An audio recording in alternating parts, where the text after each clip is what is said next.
What are the greatest strengths or the greatest strength and the greatest weakness of this Arizona offense? This Arizona offense is explosive. It's dynamic. They can attack you a bunch of different ways. Their quarterback, who is a Texas high school legend, is as good as advertised. Kyler Murray is everything that you look for at the position. He's efficient. He's explosive. He does a great job of really testing the defense with his arm and his legs, and he is really kind of coming to his own in his second season, even though the numbers will tell you that he has had some struggles with the 6 interceptions. He's completing almost 70% of his passes. He has 8 touchdowns, 6 interceptions, as I spoke about, but he has 5 touchdowns on the ground. And as he is beginning to really get comfortable in this offense, they added another weapon in DeAndre Hopkins, maybe the best wide receiver in football, and they are treating him as such. DeAndre Hopkins leads the league in receiving yards. He's the only player in the National Football League with over 500 receiving yards and 40-plus catches. They are using him beyond just being a chain mover like he was used in Houston. He's taking it deep. He's doing more things on the route tree than we've seen him do. And Cliff Kingsbury really has this offense rolling because they got a couple running backs in Kenyon Drake and Chase Edmonds. The offensive line has been better than expected. And so because of this offense can explode. And we really haven't seen them tap into that explosive nature, but they can be a handful.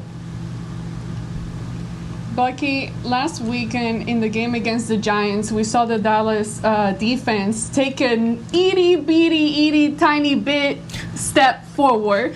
But when you're talking about the Arizona's offense, is this a game where hopefully the defense is able to take another itty bitty step forward, or kind of go back to what we've been seeing? You know, it's interesting because the Cowboys' issues have been against the run and the pass. Last week we saw where the Giants tried to run right at them successfully early in the game, and then the Cowboys were able to kind of get it under control, I would say, and put the game on Daniel Jones. The Cardinals typically don't operate like that. Like, they will run it, but they're at their best when Kyler Murray is just kind of dealing like a Vegas casino dealer. He's just kind of distributing the ball to all the playmakers that they have around him, and it goes. And so Dallas would be tested in a different way. They'll be tested from a coverage standpoint. One, how does Mike Nolan elect to defend DeAndre Hopkins? Because it has to start with that. If you go one-on-one, DeAndre Hopkins is going to have 150-plus yards, and it's going to be a big day for him. And so they have to determine how are they going to take DeAndre Hopkins away. The other thing is, if you take him away, are you willing to live with Larry Fitzgerald and Christian Kirk getting whatever they get in the passing game and just knowing that they may move it, but you will eliminate some of the big plays?